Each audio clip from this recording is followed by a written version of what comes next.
Thank you, Your Honor. I believe we're up and going now. Okay, thank you.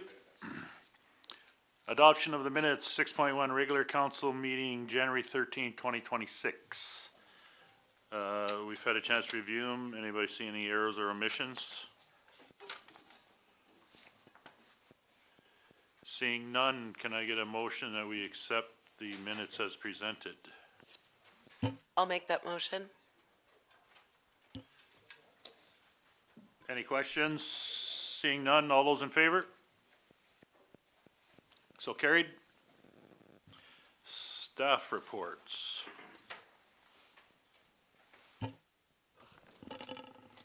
Good evening, Mayor Henderson, members of council. So in community services, we are running a family day event in partnership with the Gibbons Public Library and Sturgeon Alliance Church, along with some anonymous donors. We're going to be hosting a family movie on February 14th at 10:30, as well as offering free popcorn, crafts, and cookie decorating. So we're looking forward to that. Our outdoor rink has reopened, will remain open as long as the weather permits, so let's hope it doesn't get too warm. I don't mind a little warmer, but not too warm for the time being. I did want to bring to attention our Bonaccord Gibbons Food Bank has had over 93 hampers go out in just the first 3 weeks of January. In comparison, in December, the whole month for the regular hampers was about 73. So 3 weeks in, we're already at 93, and I believe she had over 30 coming in this week planned so far again. So a lot of need in the community right now. Typically into that mid to late January's when people's kind of Christmas spills and a lot of need comes up. So we're just starting to see that increase over at the resource center as well. Stephanie, sorry, can I ask a question? Do we have any type of, I guess, advertisement or any kind of fundraising of sorts or any type of awareness that we do for this time of year in regards to like the food bank? So typically, Councillor Brack, we support the food bank in doing that. They do have their own board and they primarily take charge of those kind of campaigns, but we definitely support them like through our newsletter, on our website. We just work in partnership with what they want to get out at this time. So what they're asking, we see what we can do to support them, but not necessarily a one-time campaign, like a hamper program or anything, but yeah, there's still food from Christmas because they get that big majority. It's just, again, goes a lot quicker when you're having over 100 families come in a month.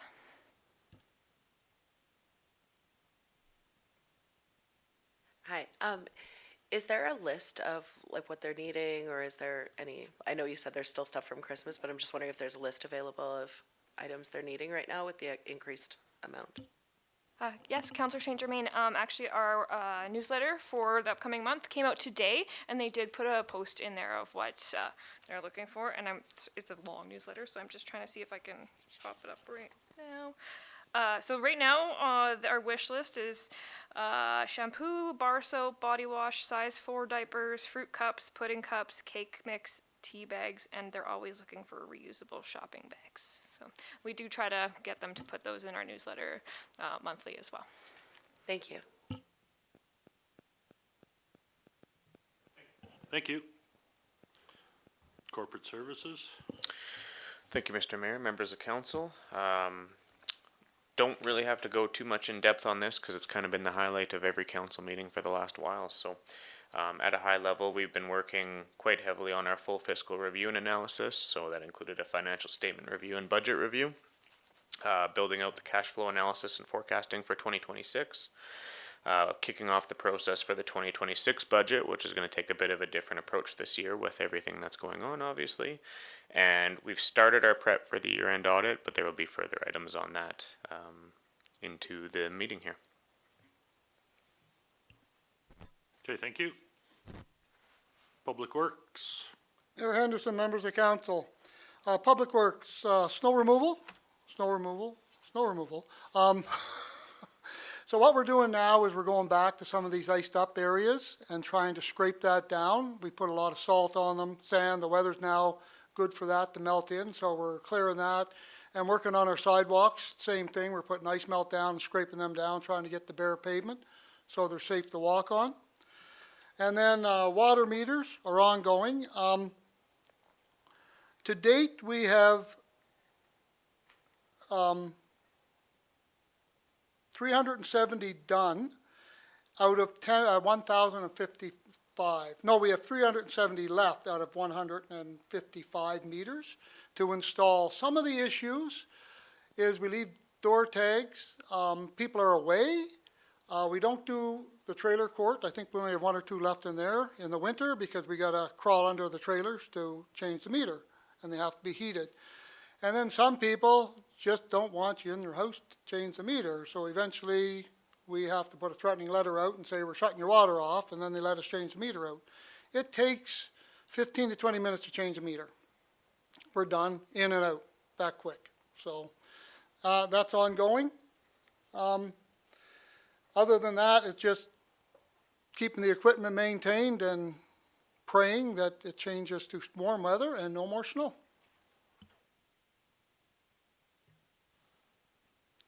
Mr. Duhamel?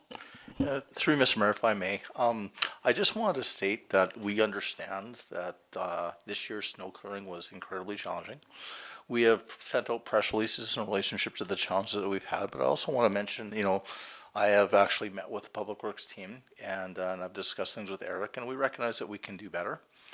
We are looking at reviewing the policy with the Public Works team in relationship to snow clearing. But one of the things, and I thought this was actually quite encouraging for me, is the Public Works team basically said, well, what can we do to be more basically proactive in our approach? And one of the things that we discussed together was, okay, we had challenges with snow clearing, but what can we do kind of to be proactive in terms of making sure that we're, doing the right things on a go-forward basis? And so we've actually agreed to meet on things like our grass cutting policy, our road maintenance policy, those types of things in the coming months prior to summer hitting, so we can actually maybe be more proactive in our approach and looking at improvements.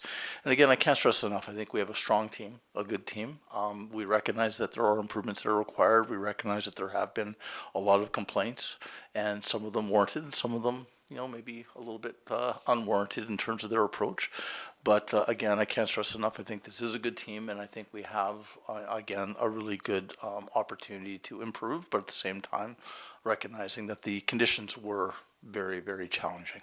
So again, just want to kind of echo that, and again, and mention to this, because this is a public meeting, that we have heard very much and listened very strongly to our public, and also you as council, because again, many of you have voiced your concerns and also your support of the team as well. And so just want to make those statements as we move on. Okay, thank you. Planning and development. Good evening, Mayor and Council. I've attached the 2025 year-end report just to give you an update of what happened through the year, and if you have any questions, I'm happy to answer them.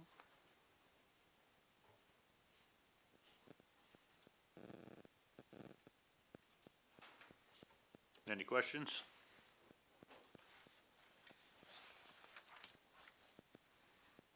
Okay, if something comes up, they can always email you if something, once they have a chance to read it. Okay, thank you. Fire department. Mayor Henderson, members of council. Membership's at 23. The town calls and county calls changed since I put that in. It's 10 town calls, 17 county to date. Record last year, 417 calls, 186 town and 231 county calls. 70 of them were MVCs with no entrapment, 13 were MVCs with entrapment. And out of the total of all of them, 174 medical calls. And probably out of those 174, 115 to 120 were in town, because most of our town calls are medical assist. The membership at 23, is that your average? Is that the average? Average, we anywhere from 20 to 25, give or take, and some people leave because they get jobs or had a baby, then they come back, so it's up and down like that, so. Okay, thanks. Project updates.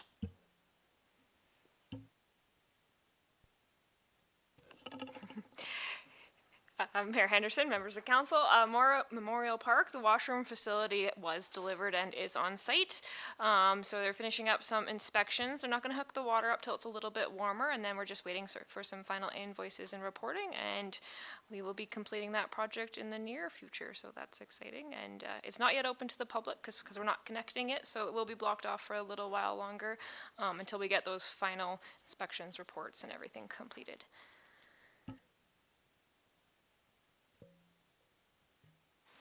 Excellent. Thank you. I believe that concludes the staff reports. I'll just need a motion, Your Honor, to accept that, the It's monthly information. report as Yeah. information, You please. betcha. Can I get a motion to accept the staffing reports as information? I'll make that motion.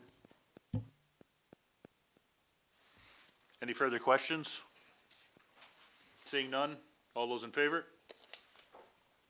So carried. Thank you.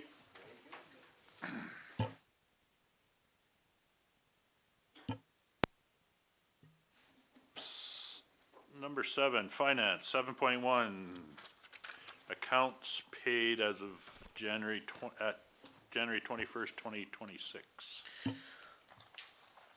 So just real quick, if I can, before Mr. Mayor, members of council, we had a question from Councillor Saint Germain about the Shaw charges that were on the last report. So I got some further information on that. It relates to summer program cell phone, a CAFT phone, which Oops, sorry. which is what we use for our TIPS program and payroll, museum phone, a TELUS hub at the Public Works shop and yard, which is used as a booster for the bulk water station, an arena phone, and then the facilities booking cell phone. So that's what all is included in that $512.20. Thank you so much. I really appreciate you getting back to me.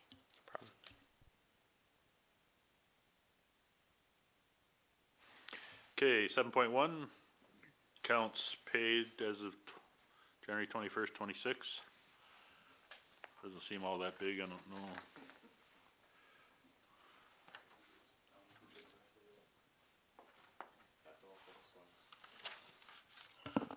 Can I get a motion that we accept that as information? Oh, questions? Yes? So Ryan, can I ask you just again for the public to express like why this is 14 items as opposed to the normal 158? Sure, Mr. Mayor, members of council, the priority lately has been obviously reducing spending and eliminating spending wherever possible. So this won't always be the case, but as you can see, obviously we had a significantly lower transaction volume for the latest check run and accounts payable payments. So sort of a result of that, which is great news. I won't promise that this will continue because there are going to be some batches that'll be bigger and then some that are smaller like this, but in general, I wouldn't expect them to be multiple pages moving forward necessarily. Mr. Duhamel? If I may, just to briefly add, one thing that's been a pretty consistent message from us is that the expenditures that you were seeing were previous to our time kind of on the watch. We're now kind of entering that time where we can no longer say that. This is now under our responsibility. We're starting to get into the timing where this is now under our review and our basically decision making. And so as we go forward, again, we will make sure that we are being very diligent about spending and reporting back to council on those costs. And as mentioned, as Ryan mentioned previously, we're about to start the budget process, and that's going to be very much something that we'll be looking at in terms of, again, tightening our belts as well. Okay, thank you. Any further questions? Can I get a motion, we accept the accounts paid as information? Counselor Simonowitz? I move that the accounts be accepted. Any further questions? Seeing none, all those in favor?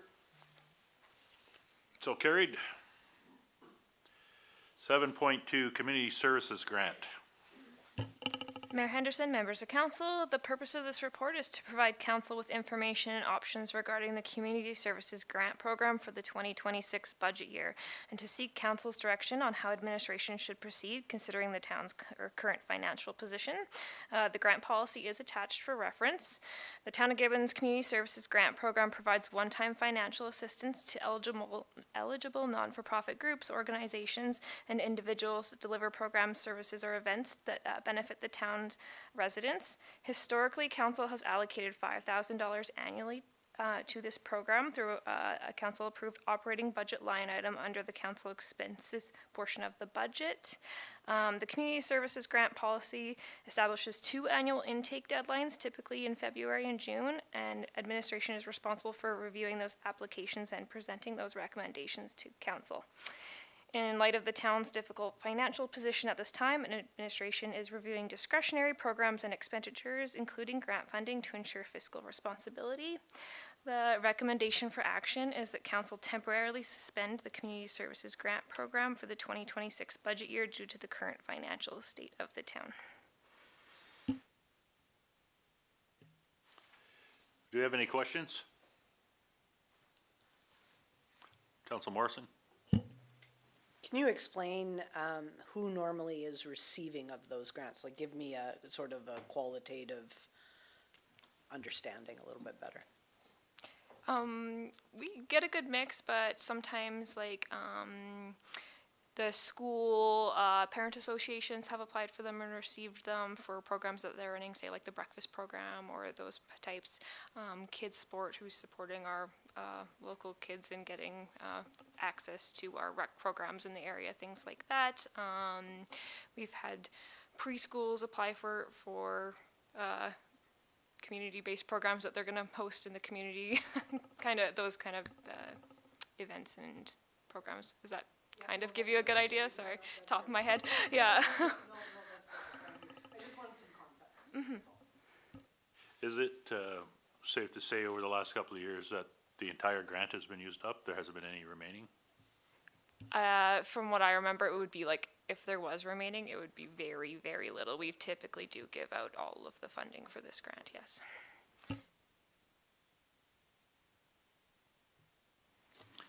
Any further questions? Can I get a motion that council temporarily suspend the Community Services Grant Program for the 2026 budget year due to the current financial state of the town? Councilor Longstaff? I'll make that motion. One more time for questions. Anybody got any further questions? Council Barak? I guess for, as far as the suspending of it goes, then it's temporary. At any given time, it can be basically repealed, right? If things were to change or whatever the case may be. So it's not a blatant outright no. So council, that is a legalistic question, right? So you can rescind a motion, just as you previously did if you think the hotel accommodations, right? So council could always make a motion to rescind the motion that they just made, or they can, looking at this motion suspended, they're asking for the 2026 budget year. You can suspend it upon review in 6 months. You have options here, but I think administration was looking for the full year, budget year. If I can add to that real quick, one of the pieces with this as well too is this is a budgetary item. So if we went and did a budget amendment or anything, a resolution to amend the budget to re-include this at that point in time, we could go about it that way as well too.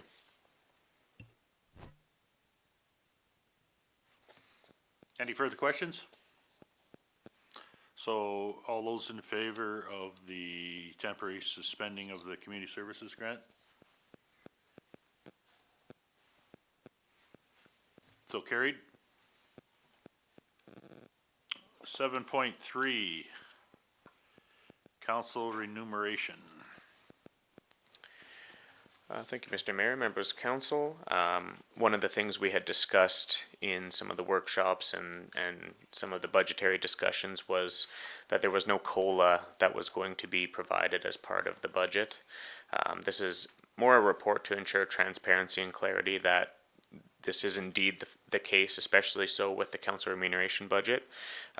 The line, I believe it is the first line actually, for base honorarium says the remuneration will be indexed yearly based on the cost of living allowance.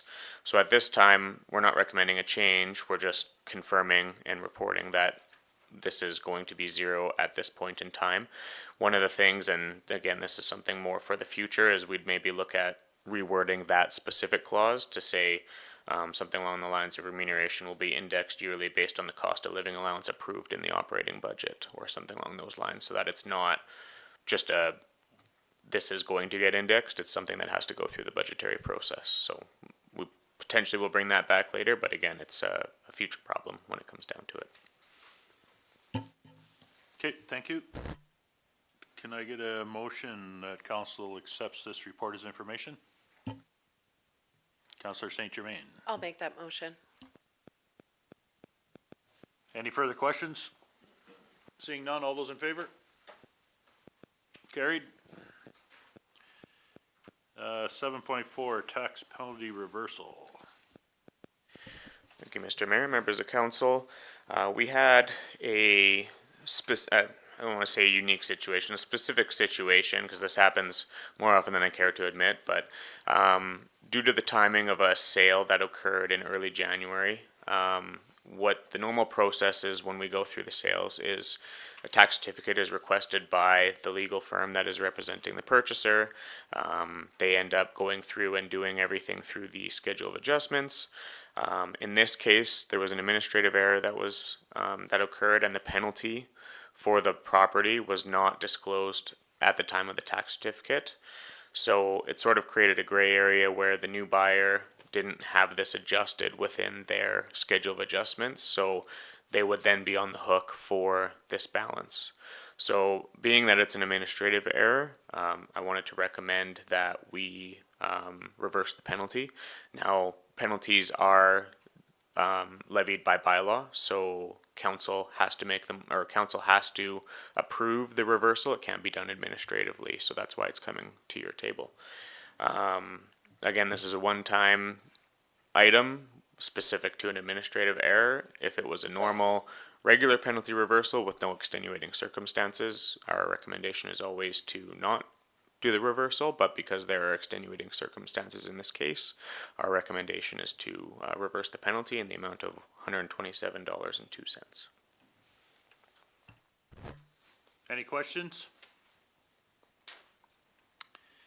Can I get a motion that council authorize the reversal of the penalty on the tax roll, being that the levy and the associated penalties are associated by bylaw, and therefore any reversal or penalty must be done through council authorization, and direct administration to issue a letter to the resident confirming the reversal of the penalty? I'll make that motion. All those in favor? So carried.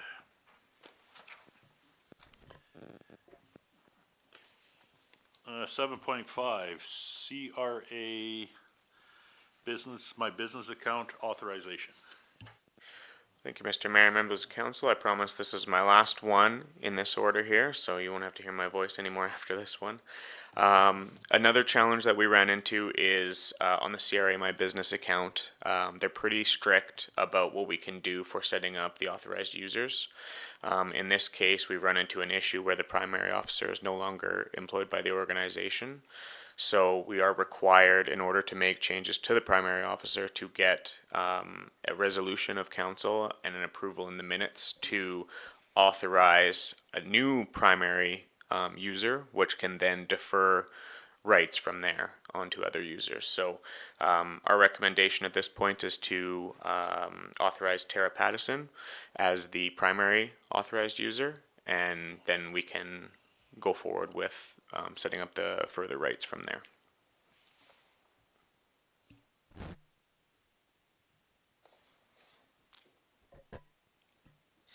Commissioner Duhamel? Do you have something on this one? Sorry, you're getting quite eager there. Any questions in regards to it? The letter that you have attached here, is that the letter that you're gonna send, or we're gonna sign and you're gonna send them? That is correct. So it's just members of council that will be signing that to go? It would be, in this case, I'd have to take a peek. It's generally, this letter would go through the signing authorities. So whichever signing authorities, I can adjust and tighten it up to suit. But generally it would go through the signing authorities, and then we would then issue that, attach a copy of the minutes and the approved resolution, and then that goes as package to them. Okay, thanks. Can I get a motion that council approve the authorization of Tara Pattison and direct administration to send the letter attached to the CRA to authorize a new primary officer for the CRA My Business account? I will make that motion. Any further questions on that? Seeing none, all those in favor? So carried. Thank you. Old business. Fiscal health analysis. Through Mr. Mayor, I just want to state as we begin this discussion, there's going to be some kind of, I would say, interaction with other reports as we start to kind of unravel tonight's discussion. This report ties to some information that we've done in relationship to an analysis. As you are aware, and the public are aware, we have obviously a financial challenge. And as we start to develop solutions to those challenges, it requires first significant analysis so we know where we stand. We basically, to be able to start to develop our solutions and our work with our partners, namely the province and our regional partner, the county, Sturgeon County, we wanted to do what was called a fiscal health analysis. And that means kind of a more in-depth review of the current financial situation that we're in, with a little bit of forensic work in relationship to how did we get here. And in doing that, we've found, again, and confirmed many of the things that we've already told you, that we are lacking reserves, that we have a serious situation in relationship to cash, that we're at the maximum of our debt capacity. And so those were things that we had already kind of uncovered, and that we have issues in relationship to how things had been done from a development perspective. But one of the things that we uncovered that I think was very pertinent to tonight's discussion and in the conversations that we're about to have in relationship to solutions, we have now uncovered a systemic and basically imbalanced situation with your operating budget.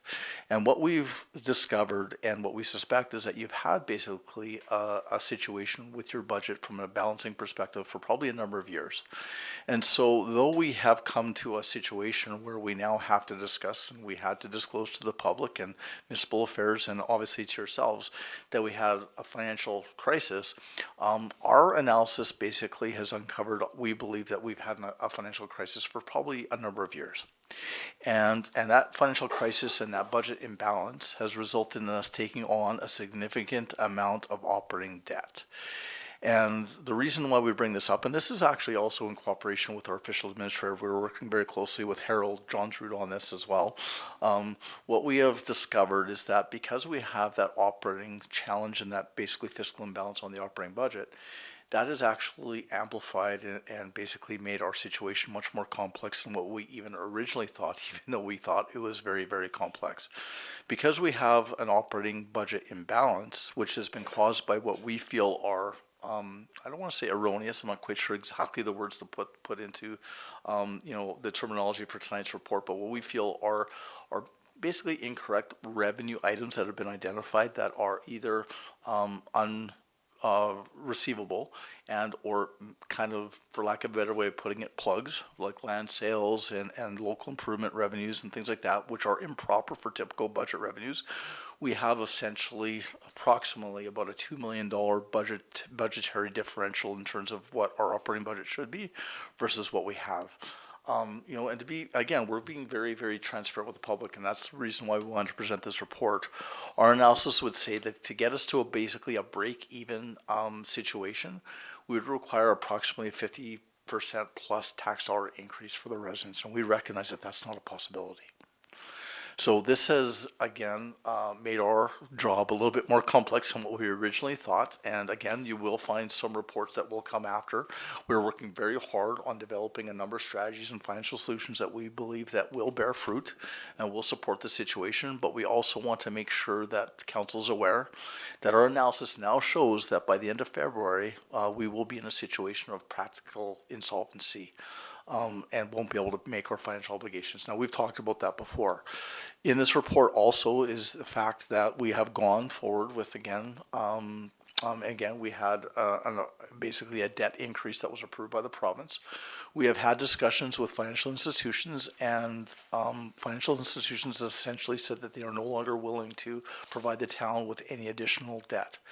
The one thing I see this as a bit of a blessing in disguise, to be quite frank, because as we've reviewed the situation, we find it very hard to recommend to this council and to basically town residents that we put this town into any more debt. And we think that essentially, the actions that have been taking on operating debt over the past 3 years through operating lines of credit and then eventually a mortgage on your arena were probably not really, in a sense, the way to go. The conversations that we're having tonight probably should have been had maybe 3 to 4 years ago, in our opinion. As soon as you started having to take on operating debt, there probably should have been a discussion about our opportunity for solvency and those types of things. And so one of the things that we've said publicly is that we believe that, we probably should have been made aware of this probably a year ago, and maybe there should have been solutions.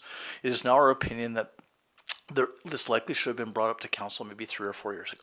Now, one of the things I'd also like to state, and to make sure that there's no misinformation out in the public, we agree that there was, again, complaints and concerns brought up by you as former residents and by a former councillor. And we did a media discussion here with CBC last week. And I will say that was somewhat edited, but we at no time said that there was not issues brought up by former councillors or by this council at any time. So we want to make sure that that's clear. What we did bring up with the CBC is that we felt that typical types of vehicles like audit, like debt capacity rules under the MGA, financial capacity issues, and again, segregation of duties between, again, a financial officer, fiduciary responsibility. Those are the things that in our mind failed. We were not in any way insinuating that there was a failure on basically, yourselves and or former councillors in relationship to their concerns that were brought up. And so we want to make sure that that was clear. Now, that said, this is a report for information, but we wanted to make sure that, again, the information that we're sharing with you was also transparent to the public. And so that's why we want to present this report today. We have a town hall on Thursday evening that will be discussing this information with, again, openly and publicly with your residents. But we want to make sure that it's clear today to you as council that our review has now shown that we are not just in a situation of having a lack of funds, we're also in a situation of having a lack of ability to solve it with our own budget processes. This is going to require significant possible cuts to services, possible transfer of services, and some very innovative ways of looking at budgets that we begin working on right now, I talked about on Thursday. And so with that, again, I just kind of want to state that this is a report for information. Very important, and I'll probably be stating it in the next part, that we are in discussions with the province, and they're working very hard at developing some solutions that we'll be bringing forward hopefully this week to council. But we want to make sure that it's clear and open for discussion in relationship to the problem is probably far more deeper than we'd originally thought. And we're working very hard to complete an investigation and make sure that we're transparent with the public. And so with that, I would ask that you accept this report as information. Thank you, sir. Any questions in regards to this report and the information Tim just provided?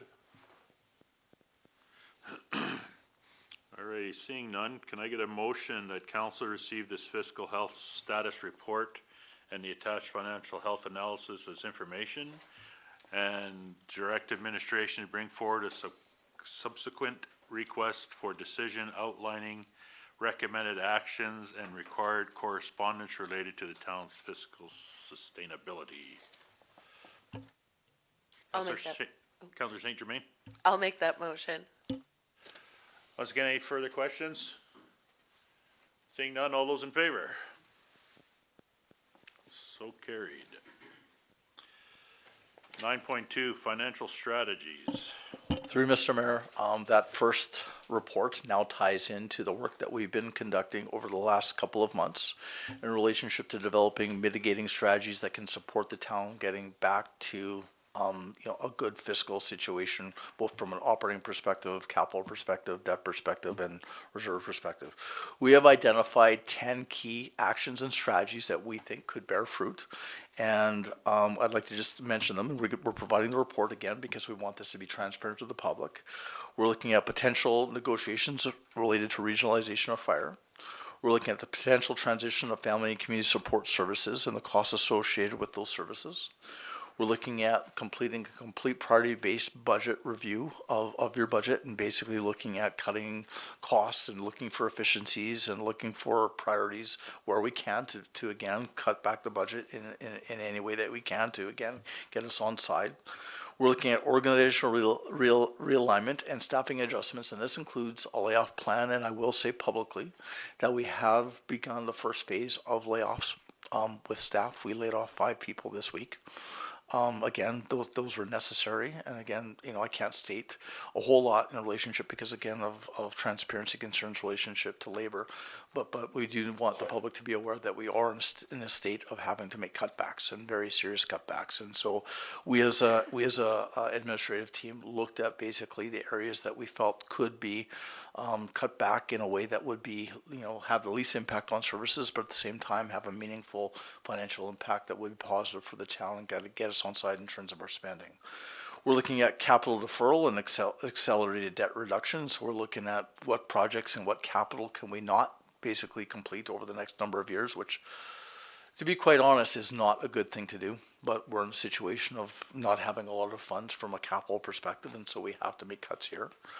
We're looking at revenue, fee, and long-term tax strategy development. So again, this is a fancy way of saying we're looking at developing a strategy and a plan that we can work with your public as to what would be acceptable from a tax dollar increase perspective to develop a long-term tax strategy that would help us to get to basically even from an operating budget perspective, and hopefully in the long term get us to where we can start replenishing reserves and those types of things. And again, this is a very long-term plan, I will tell you that, because of the budget differential that we found. This is going to be very challenging. Another strategy that we're looking at is asset review and strategic disposition, and so there are a couple of projects or a couple of things I'll be talking about here soon that tie to that, but we are looking at our capital assets and looking at what project or what capital do we have that could possibly be sold and provide us with some funding opportunities, and what services could be maybe transferred to a partner, and what capital assets could be associated with that transfer to provide the town with some basically cash liquidity. And so we're looking at that as one of our strategies. We're starting to look at intermunicipal collaboration and regional partnership strategies, and as you're aware, we are in conversations, and we've asked, and they've been very, again, I will say this at the outset, very supportive of conversations at least with Sturgeon County on what can we do together that could result in possible opportunities for us to get, again, back on side. And so we're going to begin those discussions in developing a framework and a strategy. We're going to look at the exploration for cost sharing and possible revenue sharing opportunities, and I will say this as we begin this conversation, this is not something that's abnormal in the province of Alberta. There are actually a few examples where rural municipalities have provided their urban municipalities with basically revenue contributions or funding contributions that will help support their sustainability. But again, I can't stress enough, this takes cooperation from a partner, and you can't demand it. You have to ask for it and negotiate it. And again, the county has been very open, and the council, as far as I am aware, has been open to these discussions, but we can't guarantee that these would bear fruit. This is a partnership, not a request or a demand. And so we have to enter those discussions, and as you're aware, we are beginning those discussions as early as next week and the week after.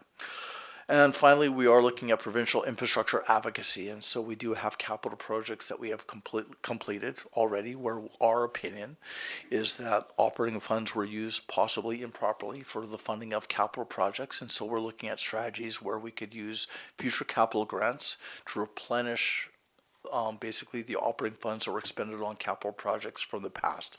That could provide us with a significant funding source, over time. But again, we need provincial approval to basically engage in that strategy. It is one that I feel has merit, and one that in our initial discussions with the province, they're open to at this time. But again, nothing guaranteed in stone.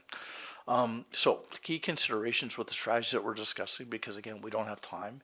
There are three that I've had discussions with the county on, and I've discussed this with their CEO. And again, no guarantees, but we have agreed that we need a letter from you as council, and basically some support on three strategies going forward. A letter that would request of the county that we begin the negotiations and discussions to expedite the transfer of fire services to the county.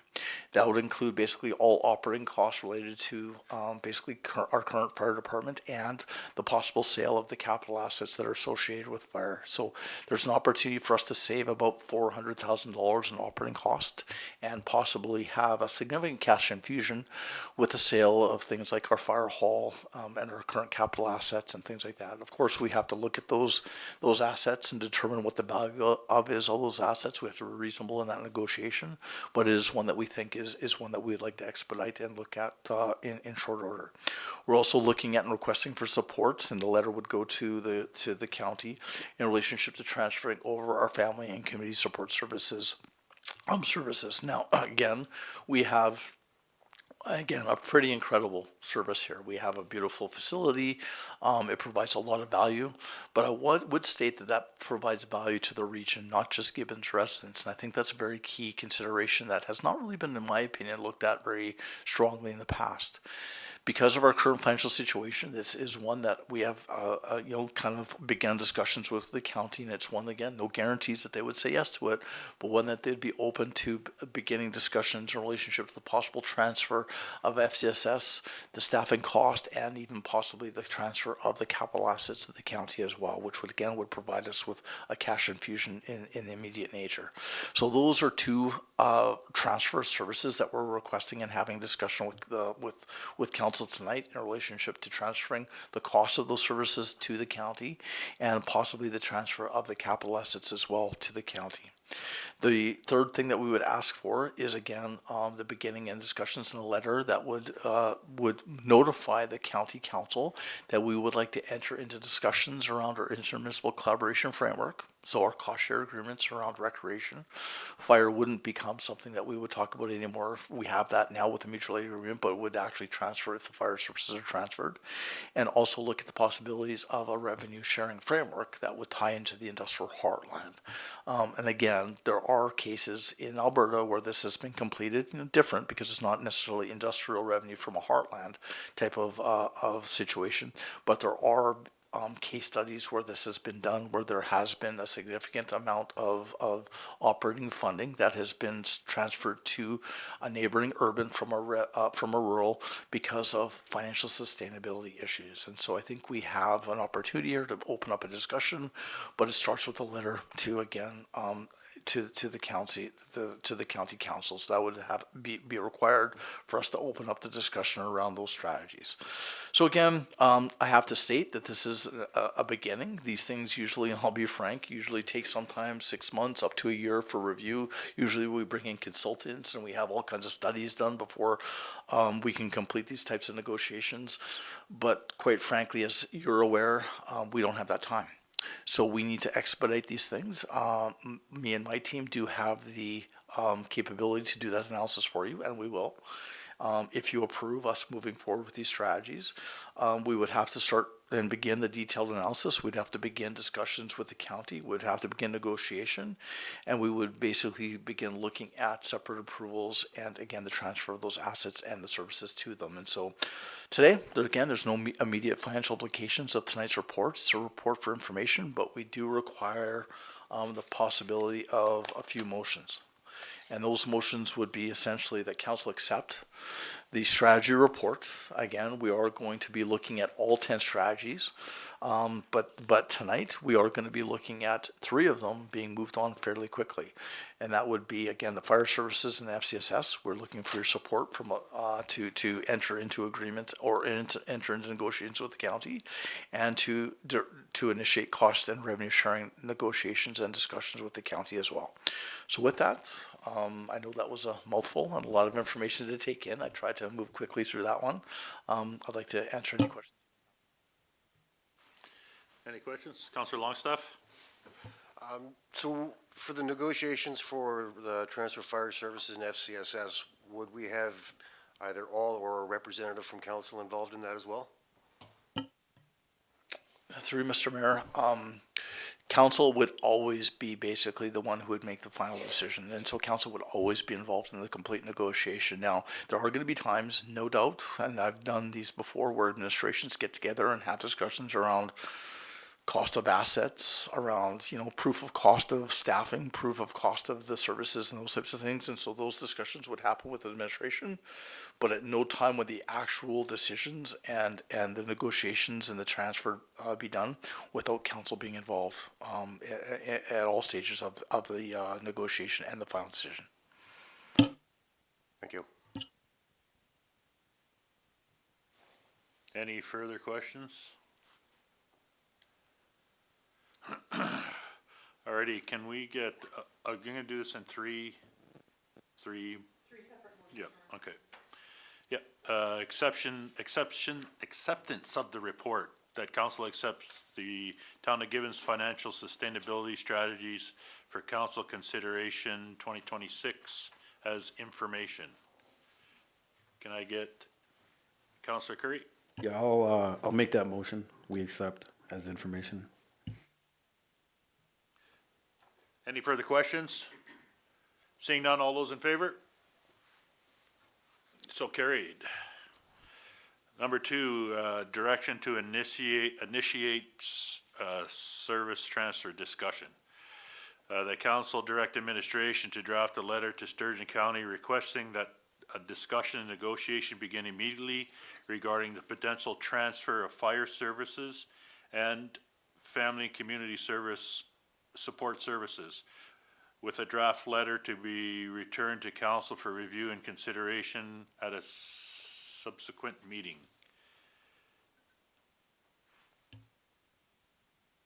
Somebody make that motion? Councillor Simonowitz. I move the motion. Any questions? Just that last statement on that one there. With a draft letter to be returned to council for review and consideration at a subsequent meeting. So is that, we're gonna send it to them and we'll wait for their response? Is that what that indicating there? Through Mr. Mayor, yes, because of the timing, we have to get this letter out very quickly. We would draft the letter, and as normal, we usually send out for council review.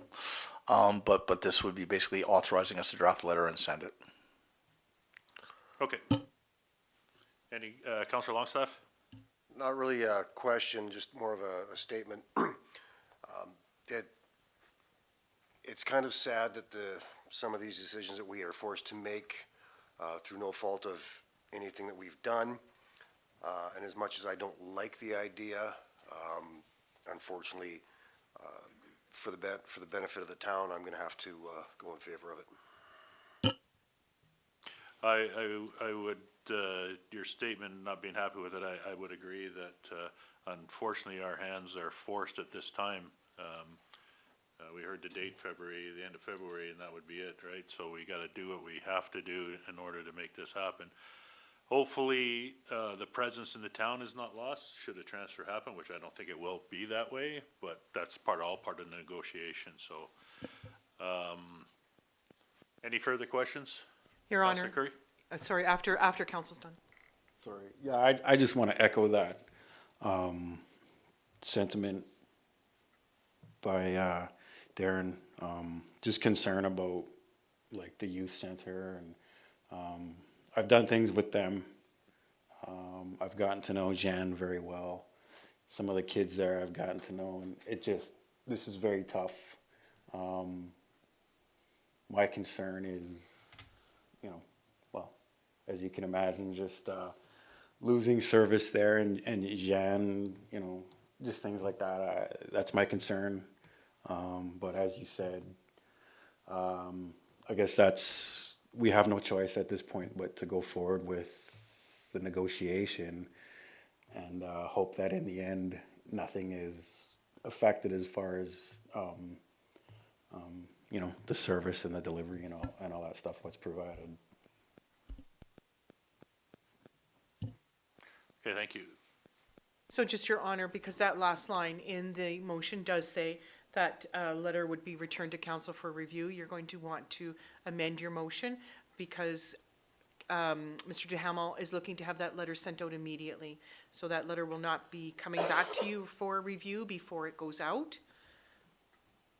So my suggestion would Okay. be that you Where change you're that gonna last just- line with the just letter to be remove it. sent to Sturgeon County as soon as possible. Okay.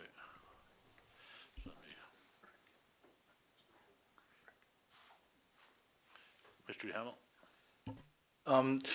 In answer to Councillor Curry, one of the things I think is very important at this point to note, and again, I want to make sure this is for the public, is that the reason why we chose these two as candidates for transfer is that it's actually quite normal for fire services to be delivered regionally in today's municipal world. And it's actually quite normal for family care services to be delivered regional in today's world. And right now, one of the things I think it's really important to note is our FCSS Center, for example, is already a center that supports Sturgeon County residents. So is our fire department. And so when we look at the transfer of these two services, what our hope is that there would still be, again, some influence from, again, council and basically, the town, and that services in essence wouldn't change at all. It's just simply a change of who's paying the bills. And I think that's very important for the residents to note that we're not looking at reducing services in this case. We're actually just looking at transferring over the responsibility of the payment of the services. What that looks like, I can't guarantee, but I can't stress enough that, in my opinion, there shouldn't be a reduction in service levels or the shutdowns of buildings or anything like that. The goal is to continue exactly what we're doing today. Great, thanks. Appreciate that, Tim. Okay, we'll get an amendment to that, so that council direct administration to send a letter to Sturgeon County requesting that discussion negotiations begin immediately regarding the potential transfer of fire services and family community support services.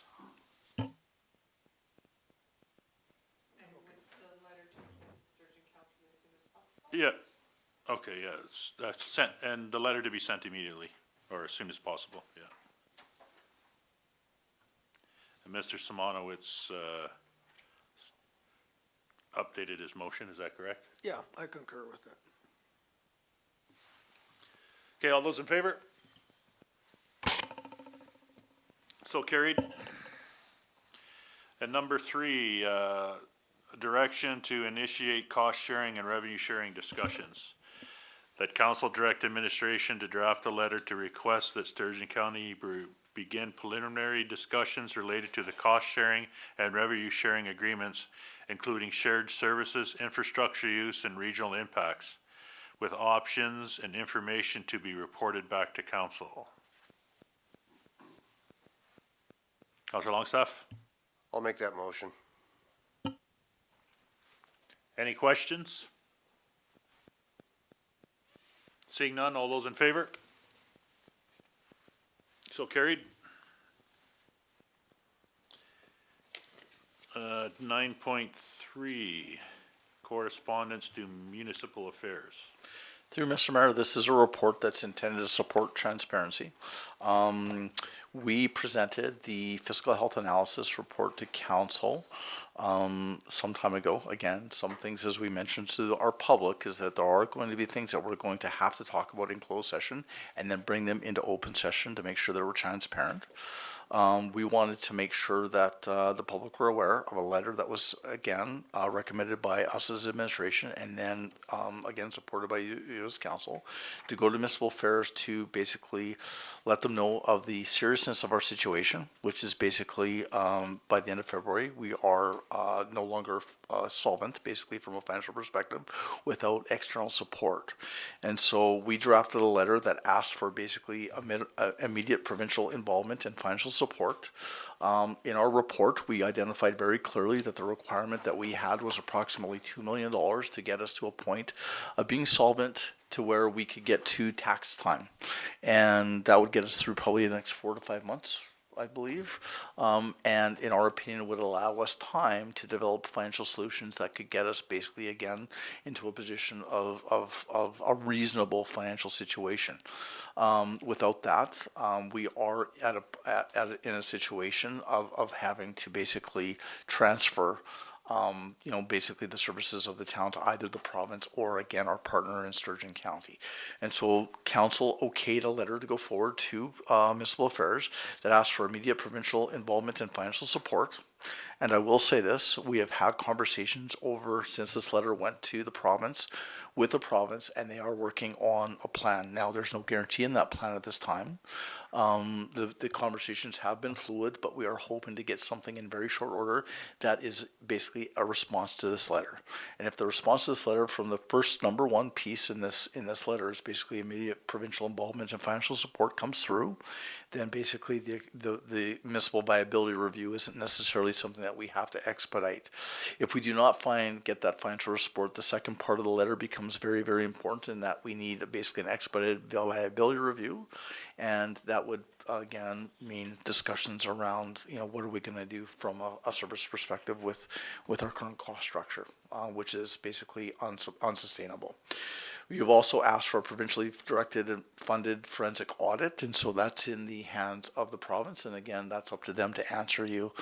We haven't received any information on that at all, but I can say that they have responded without anything, concrete in nature, but they have responded that they are working on something and will get back to us in short order. And that's where we're at. And so we wanted to make sure that we presented this as information to you so that the public are aware of the work that council's doing and the work that we're doing with the province to, again, hopefully solve the issue. Okay, thank you. Any questions? Council Morrison? Less of a question, more of a statement, and more for the public. Understanding that there hasn't been a lot of conversation amongst council with regard to this report because we did receive it previously, and it was discussed. This has been brought forward today in the effort of transparency and before the public hearing on Thursday night, providing our community an opportunity to review it, read it, and ask any questions at that point in time that you may have. But please understand that all of the information that has been presented, council has taken very, very grievously, seriously, and to heart, with a lot of conversation about community service, about fire services, so on and so forth, and about our financial and fiscal position, and what is the best way forward. So please don't take the lack of communication here as anything more than we want to get it out, and Tim and the team have done a great job in making sure that went out on the website and to the public well in advance of the open house on Thursday. So thank you, more of a statement. Thank you. Council Breck? As far as the letter goes, did we give I don't want to say a deadline date because that wouldn't be the right word, but did we give when we'd like to hear back or get something concrete from them? Through Mr. Mayor, I think it's important to note that the first report, the fiscal health analysis, was forwarded to municipal affairs as well. Again, on council's direction, which means that they were very aware of the timing necessity that we had, that by the end of February, we were basically what we call insolvent and practically, in a situation of not being able to meet our financial obligations. And so in conversations that we had with the Assistant Deputy Minister, Gary Sandberg, we basically said that we need answers not within weeks, but within days. And so those conversations began immediately after this letter went out. We had a meeting with Assistant Deputy Minister Sandberg within days of this, and we've been in constant communication since. Councillor St. Germain? I just wanted to say thank you to the commitment. We know that you guys have been working long hours, but the commitment to our citizens in regard to transparency is, I just really appreciate it. Thank you. Any further questions? Can I get a motion that council accept this report as information, acknowledging that the financial circumstances outlined, the actions taken to notify Alberta Municipal Affairs, and the importance of ensuring transparency and public accountability in addressing the town of Gibbons' financial crisis? Councillor Curry? Yeah, I'll motion that. Any further questions on this? All those in favor? So carried. Okay, new business. 10.1 Sturgeon Regional Partnership Committee appointment. Good evening, Mayor Henderson and members of council. So you'll recall at the organizational meeting, council made the committee appointments. And at that time, we appointed 2 members to sit on the Sturgeon Regional Partnership Committee Board. However, since that time, we have gotten a copy of the terms of reference of that committee, and on that committee, it states it must be the mayor and the deputy mayor as the member and the alternate. So we need an adjustment to the council committee chart. It is my recommendation that council obviously appoint Mayor Rick Henderson as the member on that committee, but that we don't name the deputy mayor, rather put the current deputy mayor as the alternate. That being because every time the deputy mayor changes, every 8 months, we would need to bring the resolution back, the committee chart back, and have that deputy mayor appointed as the alternate. This way, in that motion, the current deputy mayor would just serve as the alternate whenever that need arised. Any questions? Sorry, Ashley. Any questions? Can I get a motion that council appoint Mayor Rick Henderson as the member of the Sturgeon County Regional Partnership Committee and Just the Sturgeon Regional Partnership, Your Honor. Sturgeon Regional Partnership Committee, and the current deputy mayor to be appointed as the alternate? Yeah, I'll make that motion. All those in favor? So carried. 10.2 Gibbons Library Board appointments. Mayor Henderson again, and council. So the library board is established through bylaw TBE 1-03, which states under item 2 that the board shall consist of not fewer than 5 and not more than 10 members, which must be appointed by council. So the library board has come forward with a reappointment of a member as well as a new member. All members are appointed for a certain period of time. So the reappointment must be appointed by council to serve another 3-year terms, that being Ms. Lori Thompson. And Mr. John McBain is also coming on as a new member to the board. So we would require 2 motions this evening. One, to reappoint Lori Thompson to the board for a period of 3 years ending in January 2029, and that council appoint John McBain to the Gibbons Library Board for a term of 3 years, also expiring in January 2029. Thank you. And just a question, they both are willing participants? Well, I don't think they were hogtied. I'm pretty sure they put their hands up. Nobody was voluntold, so. Okay, good. So first, Gotta get a motion that council reappoint Lori Thompson as Gibbons Library Board, to the Gibbons Library Board for a term of 3 years, expiring in January 2029. I'll make that motion. Councilor Barak, thank you. All those in favor? So carried. And could I get a motion that council appoint John McBain to the Gibbons Library Board for a term of 3 years, expiring in January 2029? Councilor Simonowitz? I'll make that motion. Any questions? All those in favor? So carried. 10.3, live stream. Through Mr. Mayor, the last time we had a council meeting, we believed that we had received direction to not live stream the town hall due to financial constraints and issues. Since then, we've had a couple of comments or concerns brought up by certain members of council, and so we wanted to open up an opportunity to discuss this again, this situation further, because again, there might be some value to live streaming the event again. The last live streaming event, in our opinion, went very well. The public made a lot of positive comments about the efforts around transparency. So we wanted to ask council. We've done a little bit of work in relationship to getting some quotes. We wanted to ask council for authority to pay for this expenditure.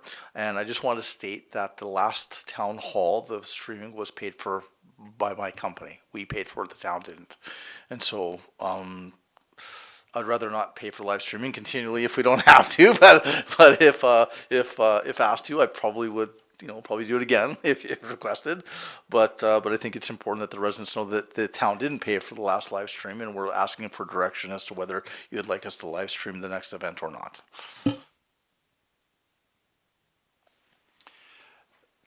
Just a question, has this been run past the official administrator? Through Mr. Mayor, the official administrator is online right now.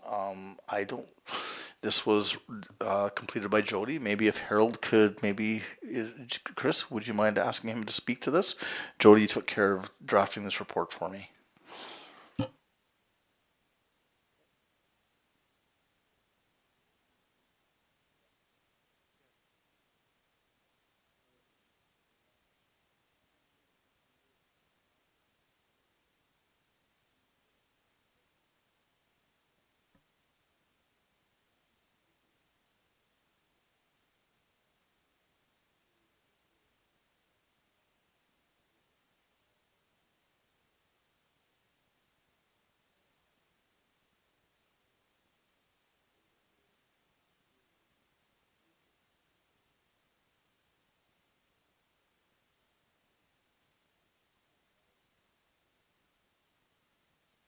Okay, thank you. Councilor Barak?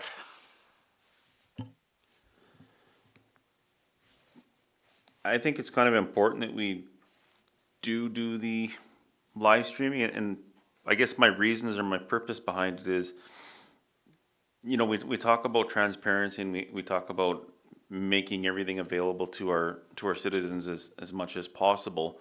And while I understand we're under financial constraints, I think at a time like this, when we are having the issues that we're having, I think having all citizens being able to watch live stream if they're not able to attend, and not only that, but let's be honest, if we're looking at working with Sturgeon County, if we're looking at getting partnerships with other communities, they can watch and they can see as well.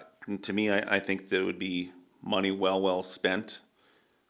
I'm a believer that I think we should do it. Thank you. Thanks for that, and I think, it very well could be evident tonight that the number of the public that showed up tonight is extremely down from past meetings in the fact of the town hall coming up on Thursday. I myself find the $2,000 seems to be an extreme amount of money for live streaming. I maybe I'm just out on the loop, but I do understand and get Daryl's point of it, that it's important to ensure that our community is informed of what's going on for sure, and everybody in the community. So, just my two bits. Any other? Counselor St. Germain? I agree with Councillor Barak that it is important. I'm just concerned about the cost, and I'm wondering if there's any way we could put it out.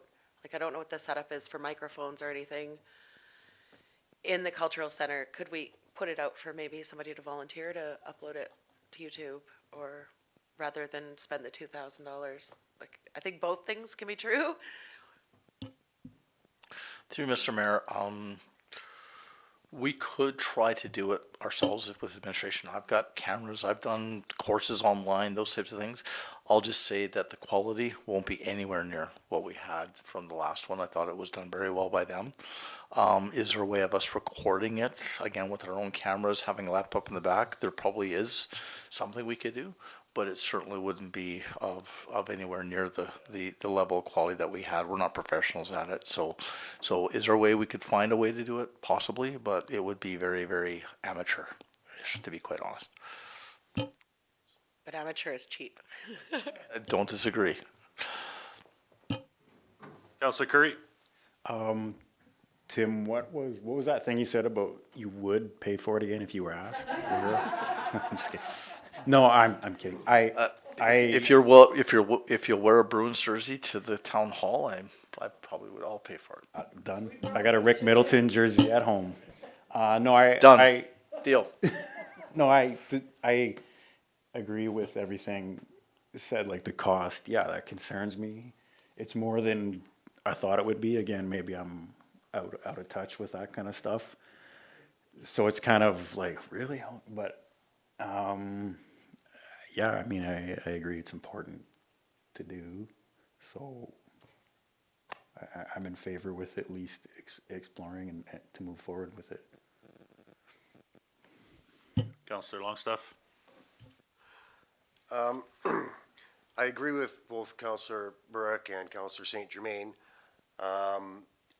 I think it is a lot of money. However, we have 2 days until the town hall meeting, and I don't think that any of us here are professional enough to figure out how to do a good quality live stream within 2 days.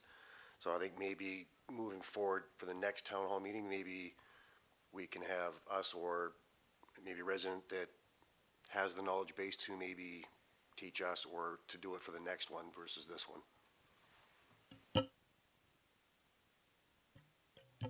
Mr. Mayor, I'll take care of it. It's fine. So we'll. You know, we can't ask you to do that again. I know you can't, but we'll just make sure it gets done. Because again, I think it's important to council. I've heard that tonight, and we understand the situation you're in. So we'll figure something out. Okay. Thank you very much. I'll wear that Bruins jersey. So we hadn't started this motion yet, so we can just take it as information? Or council can just make a motion to approve Bloom CME offer to live stream Okay. the council meeting. Yep. Can I get a motion indicating Bloom CME's willingness to cover the cost of the live stream at Town Hall on January 27, 2026? Councilor Longstaff? I'll make that motion. All those in favor?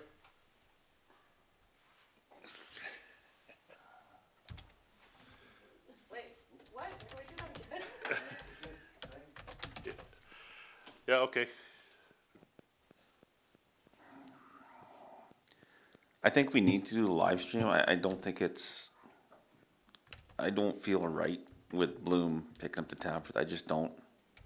I think that this is I think this has to come out of, I hate saying, we need to put it in the budget somehow. I don't, as much as I appreciate Bloom offering,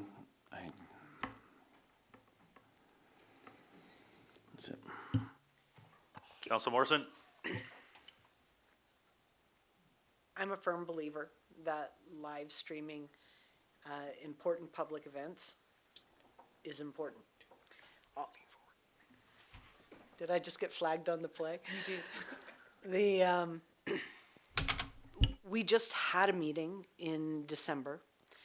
A lot of information just went out in a package, and that package went out to the public with a lot of time to digest it prior to the open house. So I'm more wondering if we need to live stream this one, and maybe we look at the next one when we potentially are having to make or communicate some tough decisions, or that we have actually some solid information from our partners. Right now, I'm wondering if we skipped a live stream to be a little bit fiscally responsible, and kind of looked at the material that we're going to be discussing, as opposed to every single open event needs to be live streamed. How about we actually look at core material and how important it is to make sure that that reaches a broader audience outside of just who can attend? Just an opinion. Thank you. Valid point. Councillor Simonowitz? I guess I just would like to say I would concur with Councillor Morrison's opinion on the matter, and, you know, my concern also is the amount of money, and this isn't gonna be our second and last live stream. We could have another 10, so, okay. I wasn't asking, but, you know, I mean, we could be in the $20,000-$25,000 range eventually, so then what, you know? So.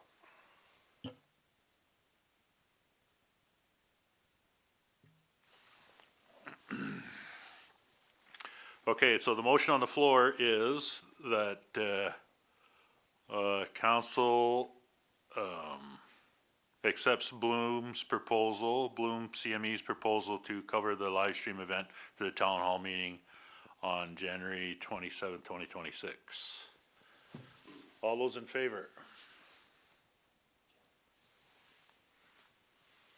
Opposed?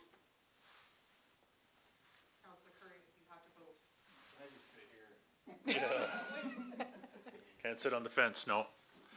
Okay, so the vote was 2-4. Defeated, yes. Okay, so we'll go back to the original motion. Can I get a motion that council select and approve option number 1 as a vendor to live stream the town hall meeting scheduled for 2027 at a cost of $2,000 plus GST? Can we make that motion? I'll make that motion. All those in favor?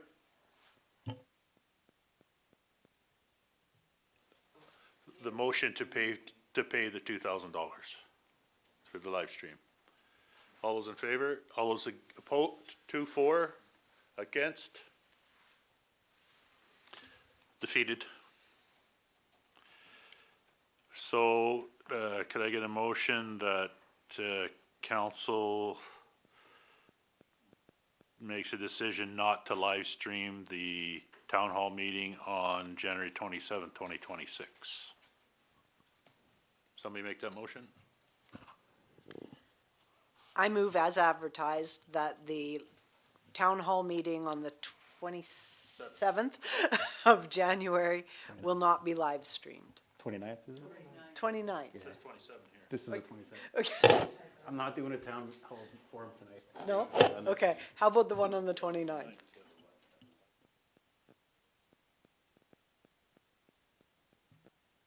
Any questions? Is it possible to make a friendly amendment, to see if there's a resident, although it's not the greatest quality, at least it's something's better than nothing for the people that can attend, to see, like, if we reach out, you know, and ask if there's any citizens available to do it? My only concern for that would be timing, because it's so close, and doing so releases the town's private account information for YouTube to average Joe Blow.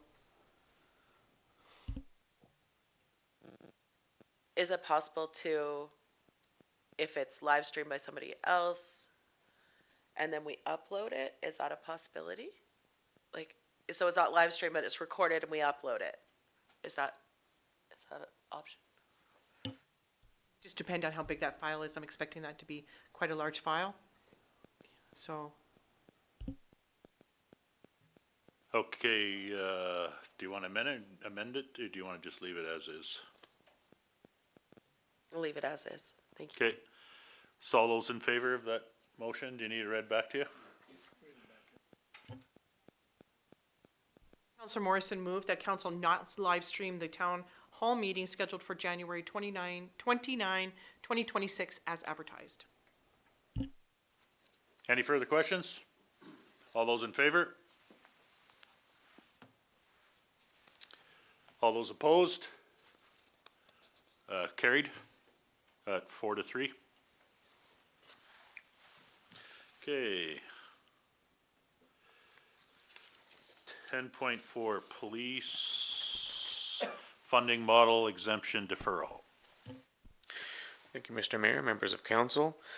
Similar to the ASFF requisition that we had issued a letter to municipal affairs to request a deferral of the payment, the province has indicated that it'd be an option to look at deferral of the policing costs as well.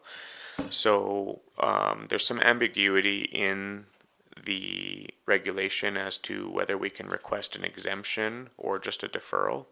So our recommendation at this point is to request an exemption if possible, and if not, request a 6-month deferral for the police funding.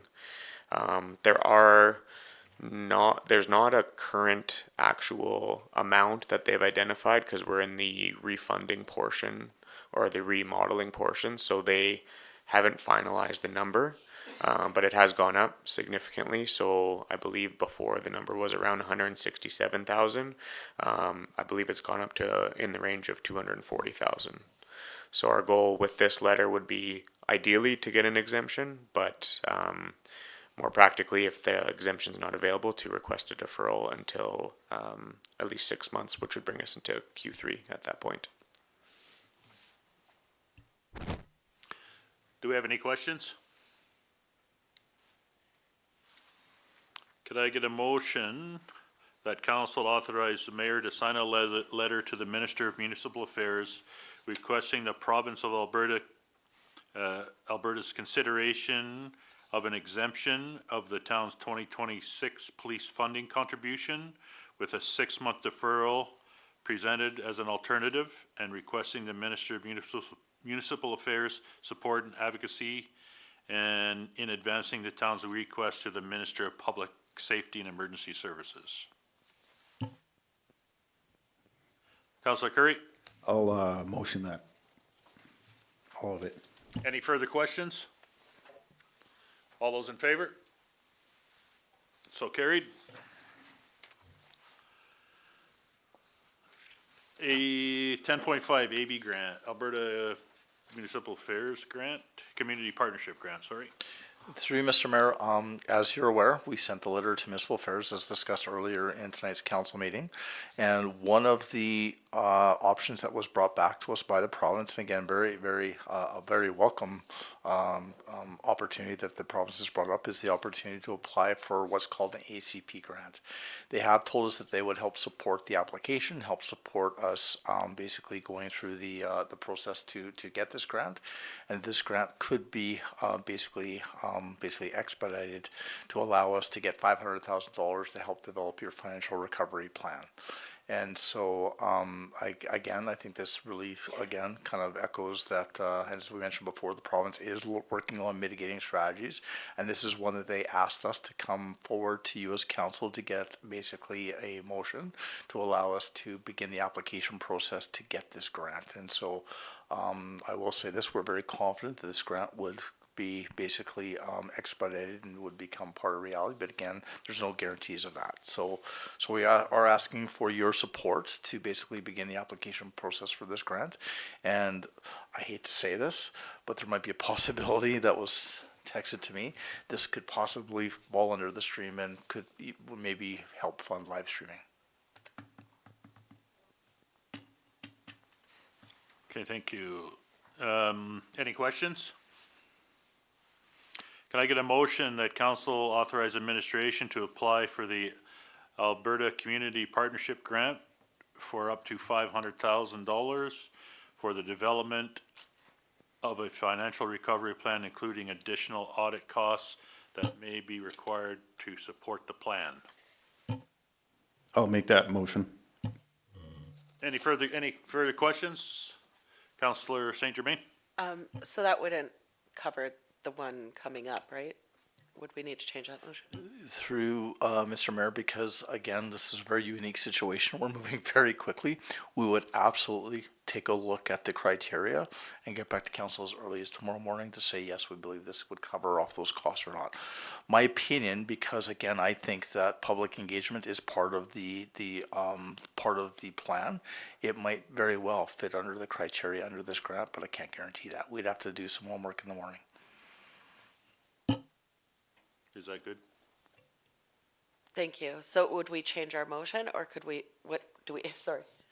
Yeah, my apologies. I guess, yeah, I'll be frank, Jody kind of sent me a message in relationship to this as we were discussing this, but we'd probably say that you change your motion dependent on the use of this grant. If you want us to look at live streaming the town hall, we would have to make sure that the grant would be, that the cost would fall under, again, the criteria under this grant, and if so, then we would move forward very quickly and just hire the live streaming individuals. So, but basically, the Yep. grant hasn't been awarded yet, so we probably won't have the funds for Thursday, right?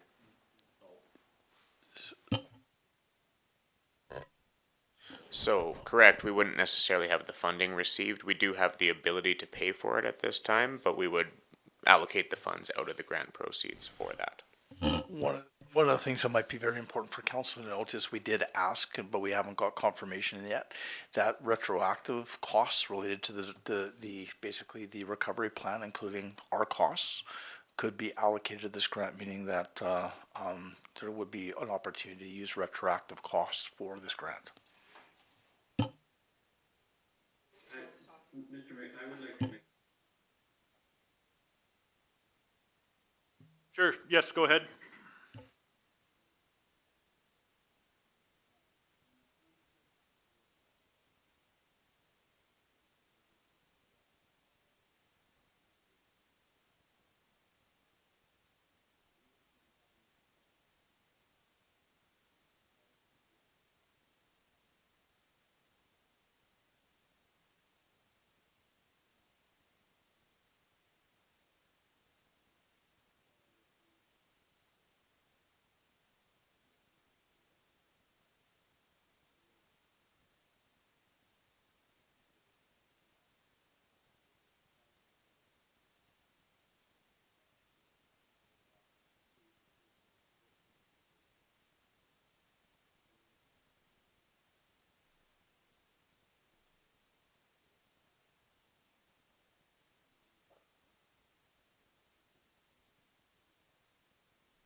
Thank you. Tim? Through Mr. Mayor, I feel the comments were a little bit out of context because we weren't talking about retroactively paying for live streaming. We were talking about retroactively paying for significant costs that the town has expended in relationship to the disaster or the financial recovery plan, which would then basically go into your operating costs and then could be used to again make us more solvent. And so just to clarify. Council Morrison? Specifically with regard to the live streaming and the cost of live streaming. At this point in time, the comment I made earlier stands. We just live streamed in December, and I think that, you know, being fiscally responsible means we look at the material that we are presenting at an open house and decide if the material warrants the additional cost for live streaming, as opposed to ensuring that live streaming is happening at every open house. And please don't get me wrong, I believe that, you know, the most engagement that we can have with our community is paramount. However, we have to be responsible in this as well.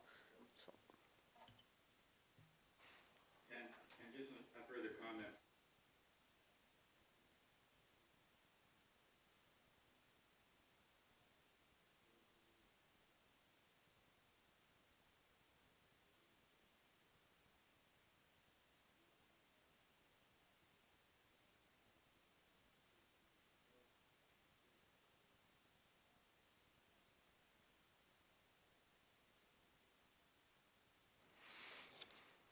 Okay, thank you.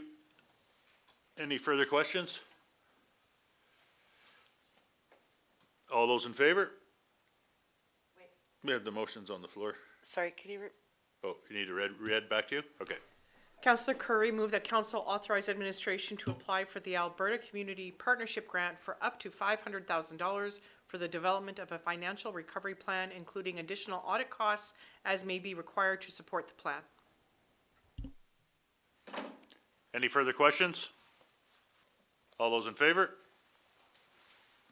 So carried.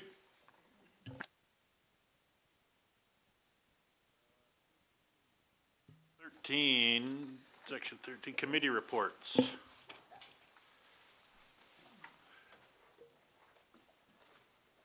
Charlotte, do you want to start us off? Saint Germain, sorry.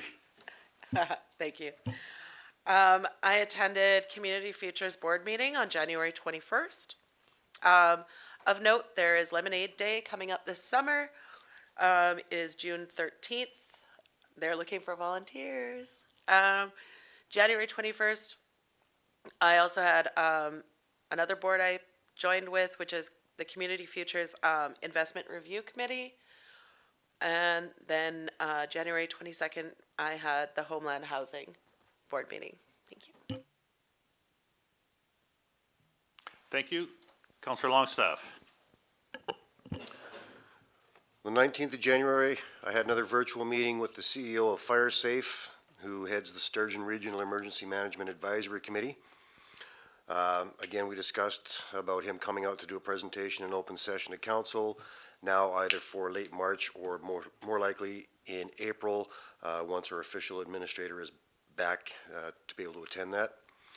And on the 20th of January, I attended the Gibbons Fire Department Committee meeting. One of the items on their agenda, they had awards handed out by the Sturgeon County Fire Chief relating to several members' involvement with the wildfire in the Redwater area. And one of their officers also handed out awards. I forget the name of the award, and it was basically for using with the new Jaws of Life when they actually got them to actually be able to cut out patients that were entrapped. So it was actually pretty interesting. And that's it. Council Morrison. On the 23rd of January, I attended the regular meeting of Edmonton Salutes. We gearing up to roll into budget season for this committee, of which I am surprisingly got adopted to the budget committee. So in addition to that. It's been a quiet 2 weeks, I must say, actually. We had the pleasure of having tonight in chambers before council, all council, mayor and council, and administration had the first Gibbons Beaver and Scouts groups in support of their Canada badge. So that was super fun, and they had a ton of great questions. Councillor Simonowitz. On the 19th of January, I had a virtual meeting with the Water Commission. The Water Commission is in a serious legal battle with some other water commissions who feel that they only should be paying for water and not any capital or operating costs, and that has to be built into the price of water. So that's an ongoing legal fight for a couple of years now. On the 26th, so yesterday, I attended again the Water Commission in Redwater all day, pretty well. And the main thing I think that came up, amongst other things, is the repair in the water, our main water line, coming up at the end of February. No specific date yet, but again, I want to caution residents and everybody, and administration, I'll have a question there, is in regards to the cost has gone up. It was supposed to have been a 3-day project. Now we're looking at 5 days or better. Our town's reservoir is good for 3 days, so we will have some very severe water restrictions. Hopefully no shut off of anything. So be prudent of that. We may do laundry once a week, or run your dishwasher, and we have to come up with some water conservation ideas. But I just want that knowledge to get out there so we don't get into a jam, maybe like with snow removal, and nobody told us, we didn't know. And if I could ask our CAO if he's aware of this, because the Water Commission indicated that every town has been informed. Through Mr. Mayor, we are aware. Again, it's something that I've talked to the situation about with our Assistant CEO, Jody Brown. And again, something that we'll be looking at probably at the next council meeting to develop a report and come back with some information. Councillor Barrack. I actually had a fairly light schedules, and it was on January 16th. They did the Northern Lights Library System board meeting. Thing to note on that, and we're looking at budgets and all that. And one of the interesting things that I found out, which I didn't know, and maybe many of you guys don't, that through the library you can actually pre-order and rent out Starlink. So if like the Cubs and Scouts, you can order Starlink, and then you can rent it out no different than a library book. So all of the different things that the libraries are doing, I just kind of blown my mind that everything from snowshoes to telescopes, and then the Starlink thing was kind of an interesting feature. That's it. Thank you, Councillor Curry. Friday, January 16, I went and helped out with the spaghetti lunch at the Gibbons School. I cooked ground beef, and I put the sauce in there, and I served it to kids as they came by on the assembly line. And then I enjoyed a plate myself, and it was excellent. And I also, on top of that, I put out several fires on the community page on Facebook. Thanks for taking care of that for us, Travis. And for me, What is Facebook? I had a meeting with the MP, Michael Cooper. That was it for me. So that's it for committee reports. Do we need that as information?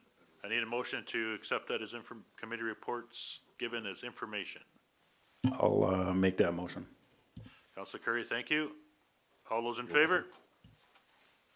So carried. Correspondence. 14.1, Beacon AI Centers. As you're all aware, there's been a proposal for AI Center going out just east of town here by 7 kilometers. They've applied for a gas-fired generating station. So, as I go through each one, do I need to accept this information, or the whole group? Unless council has a different motion for any of those pieces of correspondence, you can accept all three as information. Okay. Thank you. 14.2 is, we got acknowledgement from Edmonton Global on our letter of withdrawal from that program.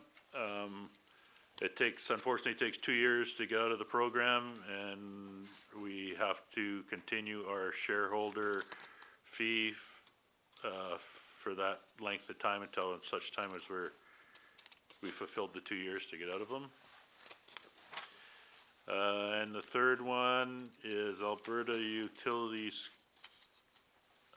Commission, and basically they're notifying us that Beacon AI Centers, the Heartland project, have put in a permit for a thermal power plant, 920 watt natural gas fired power plant.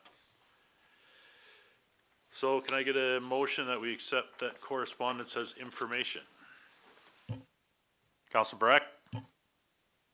I'll make that motion that we accept those as information. Any questions? All those in favor? So carried. And I'd like to call a recess.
call the meeting back to order. I need a motion to enter closed session for third-party contract under sections 19.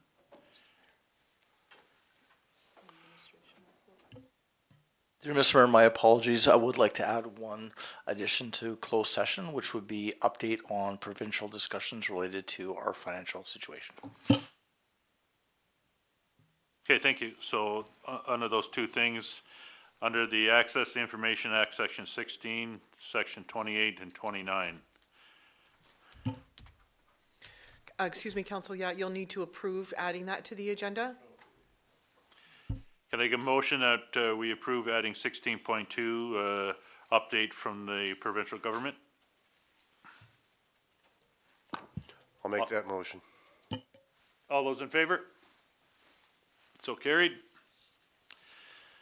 And can I get a motion that we enter closed session under the Access to Information Section 19, Section 28, Section 29? I'll make that motion.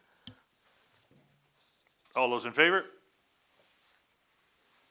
So carried.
Okay, can I get a motion that we accept?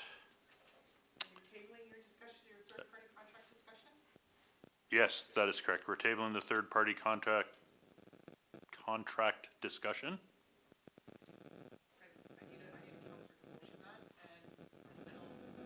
Counselor St. Germain? I'll make that motion. Oh, can we leave it open-ended? At a future date?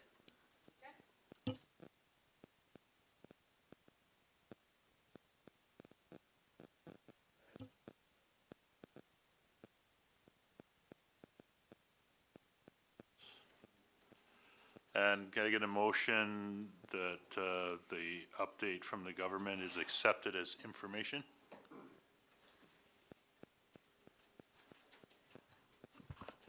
I'll move to accept the information from the government as information.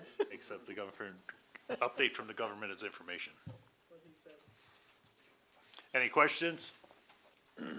All those in favor? So carried. And adjourned at 21:54. Do I need a motion for adjournment? No.